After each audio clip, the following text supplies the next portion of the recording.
black storm coming. See the lightning strike.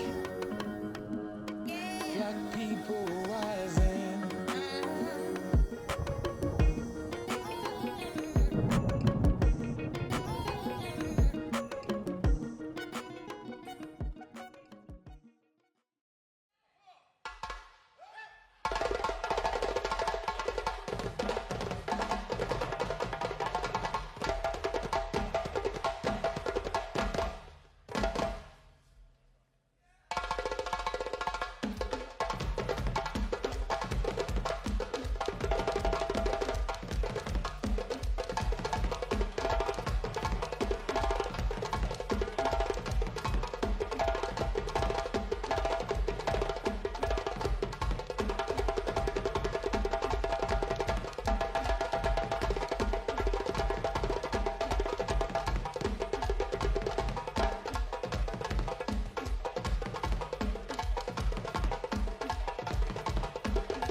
Hello and welcome to another edition of the Umoja Circle. My name is Keith Smokey Johnson, and for those of you who are new to the show, the Umoja Circle is an African-centered talk show where I've tried to correct errors where errors are found and introduce facts where you find that so many people are working on fiction when it comes to who we are as people of African descent.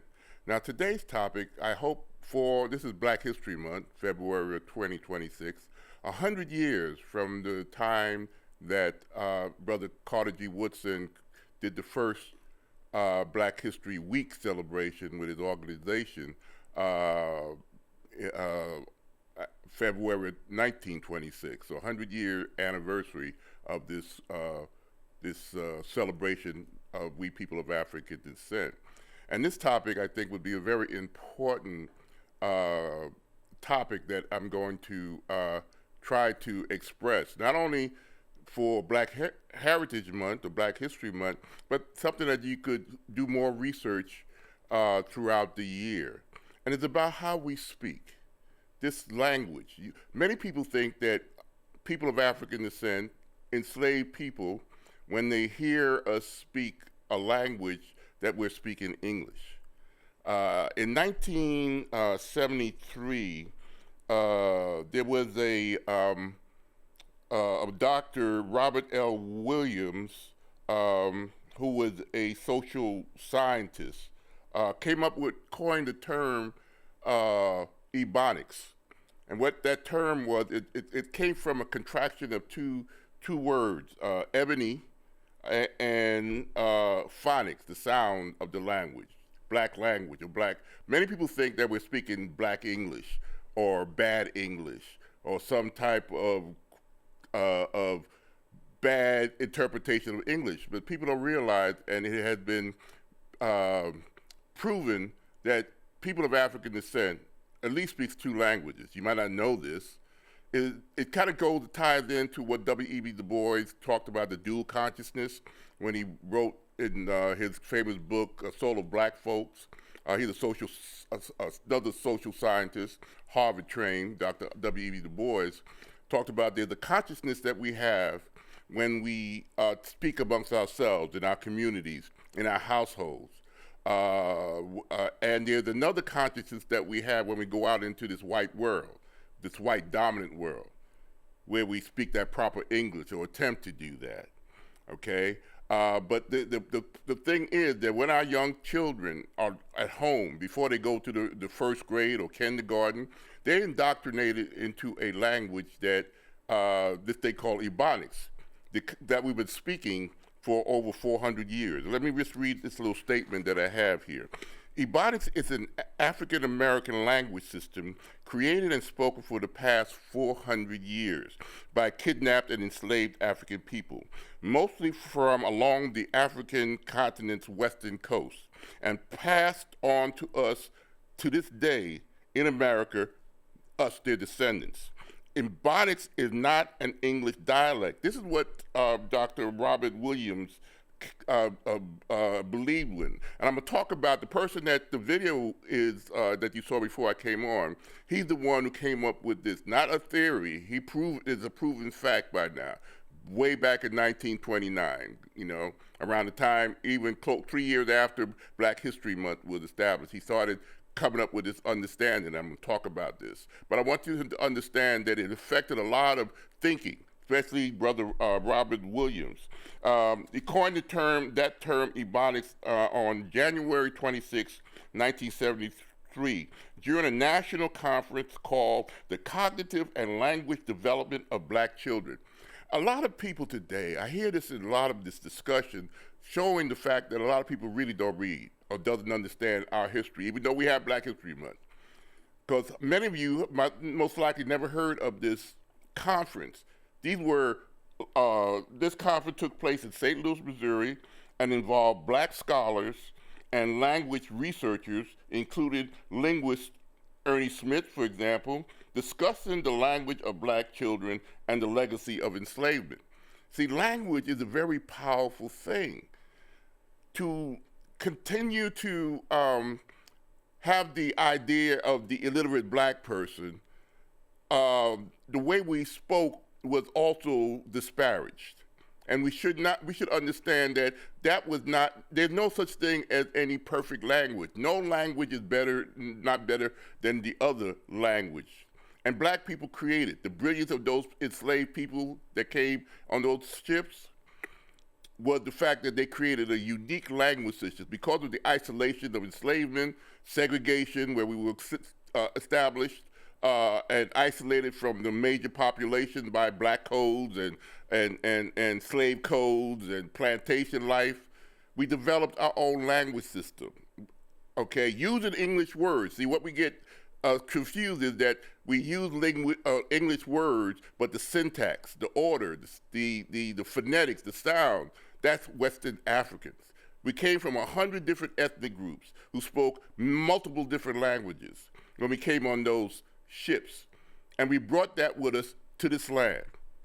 Because we were forced to speak English, we threw in those English words, but the structure of the language is not English. English is a Germanic language, okay? For even English, it has 80% Latin words, but English is not a Romance language like Italian and those type of language that came from the Romans. It is a Germanic language. Totally different phonetics, totally different syntax, but the vocabulary is totally Latin. If they could do that and be uplifted, we did it too. Also, we speak the standard English, but when we're around each other, you could hear a difference. Even when we go to church, you can hear the difference. When a preacher says Jesus, that elongated sound is African. Okay, the phonetics, that is not English.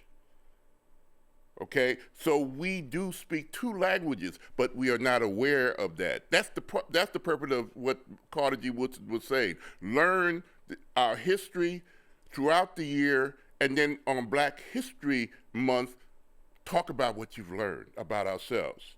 If we wait for another group, the group that dominated us for 400 years, to teach us our history, no, they have to justify the horrors that they did in enslavement. So they have to justify that we are savages. So, of course, our language, if it's stupid or dumb or illiterate languages, as we've been constantly told, and most kids, our Black children, believe that nonsense, even to this day, when we hear a young child who says something that does not sound like the standard English. Even in England, the Cockneys in Western London doesn't speak the same type of dialect as an Australian does, even though the Australian originated from the English. They were prisoners, English prisoners. A couple of hundred years later, they're speaking this thing called Australian that has nothing to do, that doesn't even sound like the English in the land of England. But every European country could have this dynamic of the development of a language, but we have been conditioned to believe, to justify enslavement, that we're savages, that we didn't develop anything, even though on Black History Month, you can see how things we've invented, even our own language system. And this is what I'm going to talk about. And it was that brother that you saw introduced by that video, Dr. Lorenzo Dow Turner, and this book that I have right here that he wrote in 1949 after 20 years of research. So it's in a book, folks.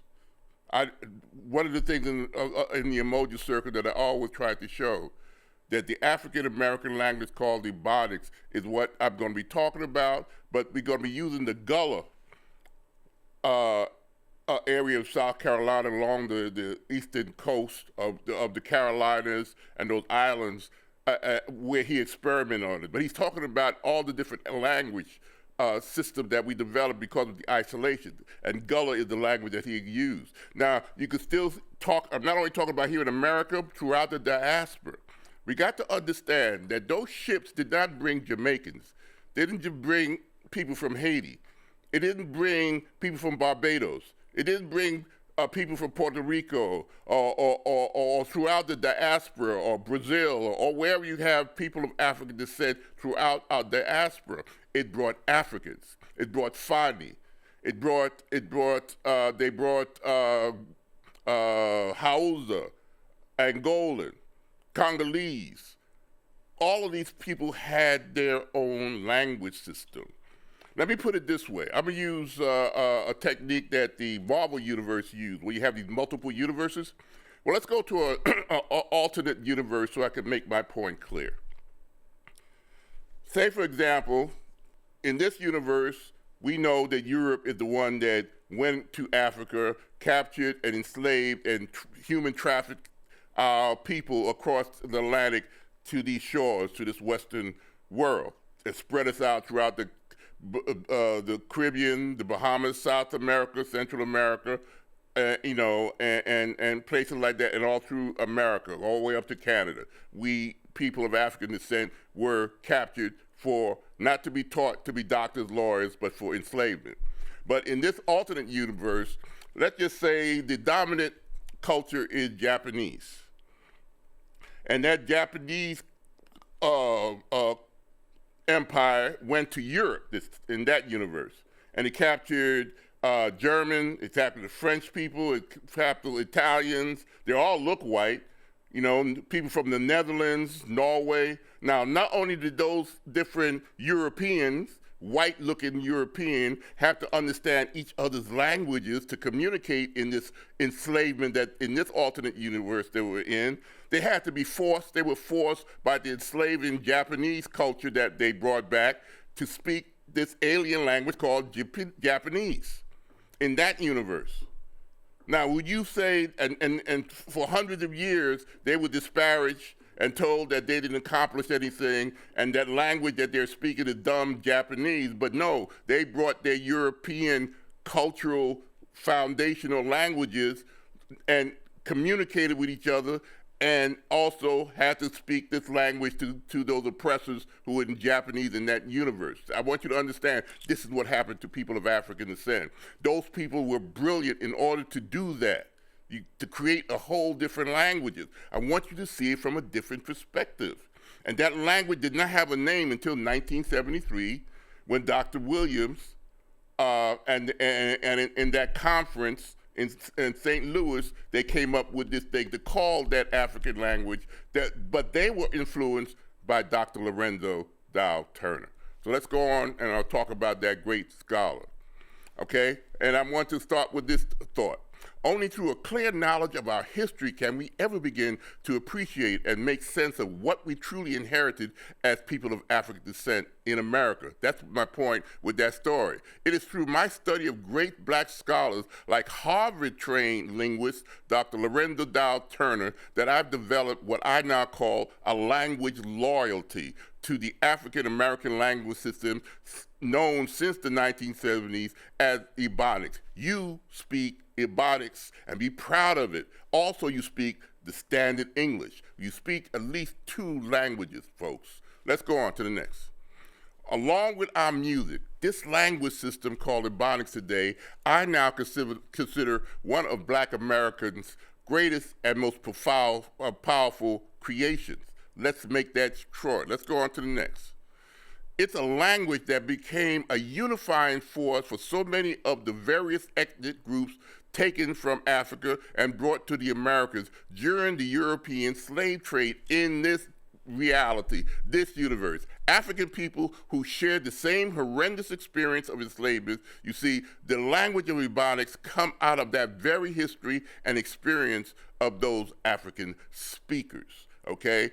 When you speak a certain way means how you think. But if you're told that how you speak is dumb, stupid, it is a label that justify enslaving you because you're ignorant, dumb, and stupid. Because if you speak stupidly, that means you think stupidly. That was deliberately done when it defined us for this white supremacist racist system that we were brought into. We were not brought in here to be doctors, lawyers, or anything that requires a mind. We were supposed to be a permanent labor force. They didn't brought us here to educate us, but we came educated. Let's make that speak, and we came with our own language because the language connected you to your ancestors. Let's go on to the next. Ebonics is not broken English, but another language. I'm going to constantly emphasize that, and Dr. Lorenzo Dow Turner sat on the shores of South Carolina and listened to the Gullah Geechee people and recognized African structures in their language system. But it also, he also found out that it goes throughout our diaspora during his 20-year research. Let's go on to the next. In the late 1920s, or 1929, when he first came up with his theory, a black professor named Lorenzo Dow Turner stands in the coastal South Carolina, listening to people he's been told are speaking broken English, and he realized he doesn't understand them. Okay, that's what he was there. He was teaching at, I think it was South Carolina State at that time. This is a brilliant man, a black man. Okay, let's go on to the next. This is brother back then. This is Dr. Lorenzo Dow Turner. We have brilliant people back then throughout our history. Not the images that we are conditioned to believe that we are half chimps or some kind of animals. That is a brilliant man, and this is him later on. Taught at Howard University, taught at Fisk University, Harvard-trained linguist, not an English teacher, a linguist, a studier of multiple different languages. Black people are no different than any other human being on this planet, besides being the oldest representation of humankind. That's another show, though. Let's go on to the next one. And here is that book. And if you look on my desk again, I have that copy. 1949 this came out. And how many of you have heard of this book? How many of you have had this discussion about our language? We call it Creole, we call it all kinds of different things, bad English. We're embarrassed to speak it, or we try to disparage our children to speak good English, whatever the heck that is. No language is any better than any other. A language is nothing but a regularized code spoken by a community of people. Every human being have that, will create their own language. Even twins have their own special languages, some of them. Let's go on to the next. Lorenzo Dow Turner spent roughly 2 decades developing the research that became Africanism in the Gullah dialect. That's the title of this book. And his work is the foundational proof that what people mock as broken English is in fact a fully structured African-based language system layered with English vocabulary, not a linguistic failure. Let's understand this truth. Let's go on to the next. How long Turner worked on the Africanism in the Gullah language? No, he didn't have no Google and just looking it up in a few minutes. He took 20 years. Turner first encountered Gullah speakers in South Carolina in 1929 when he realized that they were not speaking bad English, but a distinct system he could not yet understand. Okay, let's go on to the next.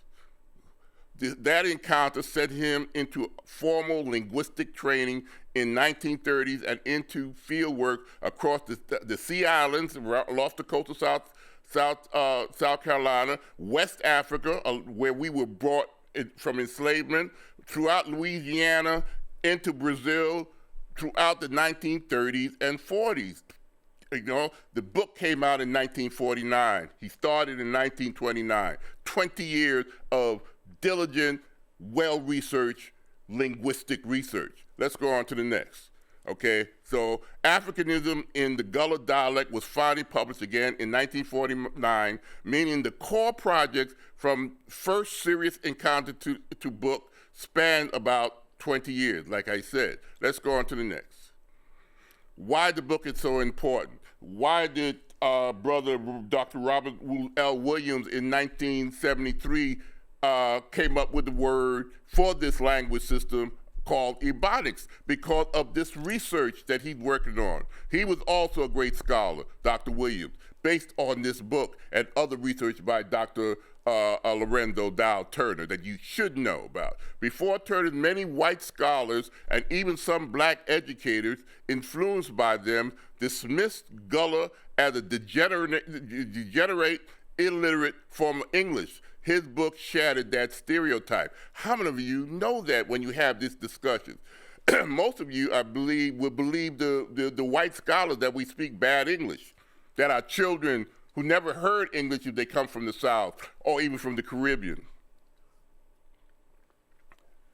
never heard English. I'm from, my people's from Trinidad. And when I grew up, before I started school in Brooklyn, New York, until I discovered this book, I didn't realize that I too didn't hear English. I remember going to the first grade or second grade, and when we would count numbers, 1, 2, 3, th, 3, I would say 1, 2, tree. Okay, until I read this book, I realized, and of course I was laughed at, or, you know, because those other brothers and sisters didn't know. They were young kids like me. They didn't understand our history because they were not taught that, okay, in the school system that we were in. And many of you today wouldn't understand that if you still disparaging black language. But I didn't hear English. I heard Ebonics, but the Ebonics that was shaped by those Africans who were dropped off. Like I said, we were not Trinidadians, we were not Jamaicans who were brought over here. We were Angolans, Yoruba, Akan people. All these people were dropped off along these different islands during the slave trade, along the coast of North America and South America. We were spread out, but these were not the people we call ourselves today. We were Africans, and we brought our African language systems with us, just dropped in, whether it was Spanish words or Portuguese words or French words or English words, but the structure came from West Africa. Just like those Europeans in that alternate universe I talked about earlier, you would bring what was normal to you from the land that you grew up with. By the time you're 7 or 8 years old, you're already indoctrinated to the language you've heard. So I heard Ebonics, didn't know that. And the people that laughed when I said tree, when I was talking 1, 2, 3, there's no TH sound in Western African languages. There's no rolling R sound in Western African language systems. Okay, so TH and rolling R, if I knew that when I was a child, if the white English teacher told me that you were okay to say TH and gave me a history lesson about that, I would be feeling better about myself, okay?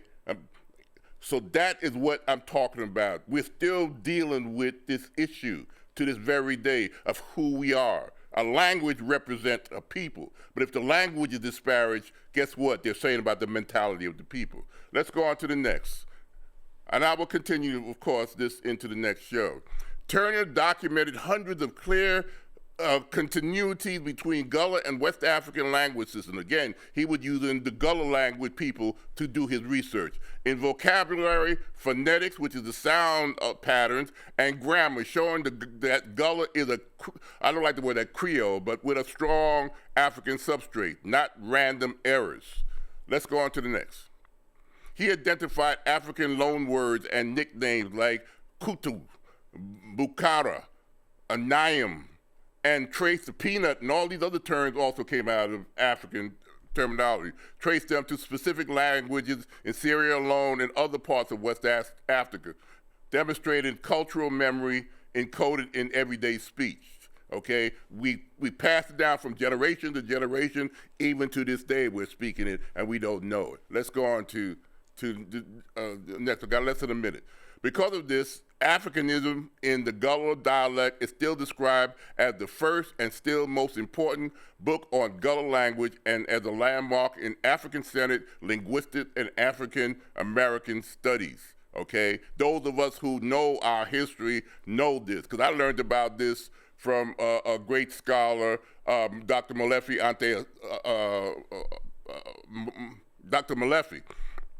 And back in the 90s, when I was introduced to Dr. Lorenzo Dow Turner, I saw one of his lectures from one of his classes. He's the head of Black History Studies at Temple University. So they're the great scholars and great information that is out there, but if you don't know that, or if you just wait till Black History Month without doing your research, you're going to be having discussions based on nonsense.